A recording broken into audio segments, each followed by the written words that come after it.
पर आपकी स्टोरी हम सबको पता है कि कैसे आप जब बहुत छोटे थे you lost your father and उसके बाद जर्नी कैसे शुरू हुई, मुंबई में कितना स्ट्रगल हुआ। पर थोड़ी सी मुंबई से पहले वाली जर्नी के बारे में बताओ कि how was life back then, क्योंकि मैंने आपको एक जगह बोलते हुए सुना है कि मम्मी मेले से यूज्ड कपड़े दिलवाती थी, सेकंड हैंड कपड़े दिलवाती थी। इतनी बुरी सिचुएशन थी पहले? सिचुएशन तो बहुत, मतलब हम लोग बहुत छोटे थे और वो होता नहीं कि इंसान जिस सिचुएशन में रहता है वो कहीं ना कहीं उसे अडेप्ट करने लगता है कि अगर आपकी इनकम 10,000 है तो आप अपना दिनचर्या भी 10,000 के हिसाब से सोचते हैं। यू नो, आप अपनी लाइफस्टाइल को भी वैसे ही मेंटेन रखते हैं। तो मेरी मम्मी का एक छोटा सा पार्लर था, पार्लर में वो काम करती थी, एनजीओ में काम करती थी। और उससे पहले तो कुछ भी नहीं था, ना हमारे पास रहने के लिए घर था। हम अपनी नानी के घर में रहते थे। फिर जब वहाँ से हम लोग निकले तो हम लोग एक रेंटल हाउस में हम लोग स्टे करना शुरू किए थे। आई वॉज वेरी स्मॉल, भाई भी बहुत छोटे थे, सिर्फ मम्मी थी और उनका कोई नहीं था। तो जो स्ट्रगल मेरी मम्मी ने किया है, जो हम, मतलब मेरे लिए मेरी मम्मी इंस्पिरेशन है, बिकॉज उनको मैंने देखा है स्ट्रगल करते हुए, उनको मैंने देखा है रोते हुए, और उनके आंसू पोंछने के लिए कोई नहीं। तो खुद से आंसू पोंछ के, खुद से वो डिसीजंस लेके कि नहीं मुझे अपने दोनों बच्चों को प्रोटेक्ट करना है, अच्छी ज़िंदगी देनी है। तो उसके लिए उन्होंने हर चीज़ करी। एनजीओ में किया, पार्लर किया, फिर ब्यूटिशियन बन गई, फिर टीचर बन गई। तो धीमे धीमे उन्होंने, मतलब उनको बहुत सारी चीज़ें नहीं आती थी तो वो सीखती थी, सीख के करती थी। तो बहुत बहुत ज़्यादा स्ट्रगल रहा है और मम्मी ने बहुत ज़्यादा स्ट्रगल किया है। हम तो छोटे थे, हम तो बस उनकी जर्नी में उनका साथ दे रहे थे, बट मेरी मॉम ने बहुत स्ट्रगल किया है। तो हम लोग भी, जैसे अब हमें भी पता था कि यार हम इतना नहीं कमाते हैं।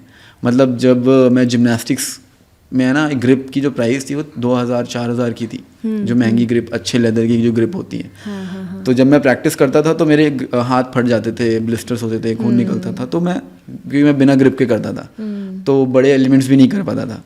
बट देन मुझे पता था कि यार 4,000 की ग्रिप मैं कैसे खरीदूँ। You know, I have to earn it with my own work and with my own dedication.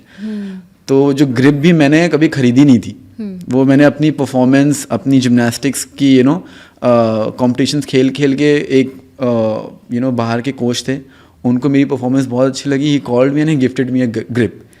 या ही सेड कि you take this grip and now you will do the practice. And after that only I became the gold medalist क्या बात इन nationals. तो वो एक journey, मतलब अलग अलग जर्नी हम तीनों की चल रही थी।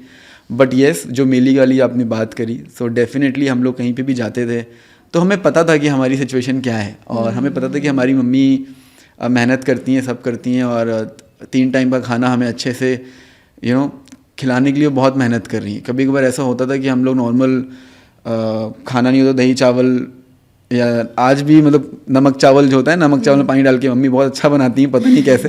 बट मैंने ऐसी स्टोरी भी डाली थी अभी कि दुनिया कोई भी खाना खा लो, लेकिन माँ के हाथ का नमक चावल खाने का मज़ा ही कुछ और है।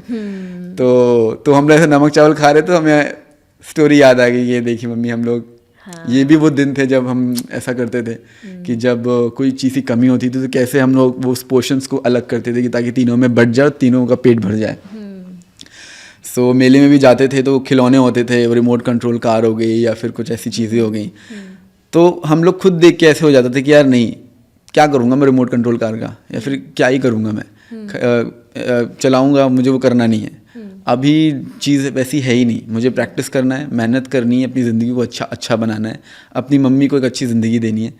बिकॉज वो बहुत स्ट्रगल करती हैं, वो बहुत रोती हैं, लेकिन शायद वो हमें दिखा नहीं पाती बिकॉज हम बहुत छोटे हैं उनके आंसू पोंछने के लिए। तो आज ऊपर वाले ने हमें उस काबिल बनाया है, उतना बड़े बच्चे हम बने हैं, और आज हम जब उनको कुछ भी देते हैं या उनके चेहरे पे मुस्कुराहट देखते हैं तो हमें बहुत अच्छा लगता है। सो या दैट्स द थिंग। क्या बात है। तो ये सारी बातें हैं इलाहाबाद की, या इलाहाबाद की तो बहुत सारी बातें हैं। उसके लिए आप इलाहाबाद चलिए मेरे साथ, तो आपको मैं वो पार्लर भी दिखाऊंगा मम्मी का। वो है अभी तक? हाँ, वो तो अभी कोई और ले लिया। बट पार्लर भी अभी तक है। हम जहाँ रहते थे वो रूम भी अभी तक है। तो हम लोग ना एक छोटे से रूम में रहते थे, मतलब वो बक्सा नहीं होता, स्टील का जो बक्सा होता है, जिसके अंदर आप पेटी, बड़ी वाली पेटी जो होती है, बड़ी वाली पेटी जिसमें आप गेहूँ चावल की बोरी भी रख हाँ, सकते रखते हैं हैं, हाँ। और अपना सब कपड़ा वपड़ा भी रखते हैं।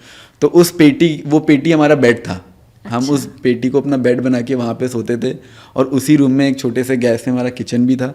बिकॉज एनजीओ जो था ना, उसी एनजीओ में मम्मी को एक रूम दे दिया गया था। एनजीओ में रहते थे आप? हाँ।